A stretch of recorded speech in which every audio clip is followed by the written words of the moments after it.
Weekly એક્સપાયરીના દિવસે બજારમાં ન જાળવી શક્યું તેજી, 3 દિવસની તેજીને લાગી બ્રેક. નિફ્ટી 0.5% ઘટીને 23,700ની નીચે. બેંક નિફ્ટી અને સેન્સેક્સમાં પણ 5%નો ઘટાડો.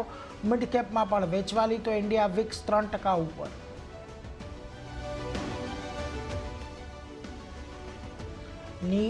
રિયલ્ટી સેક્ટરમાં સારો એવો ઘટાડો, તો સાથે ઓટો, સરકારી કંપનીઓ અને મેટલમાં પણ વેચવાલી. ફાર્મામાં 1%થી વધુની તેજી.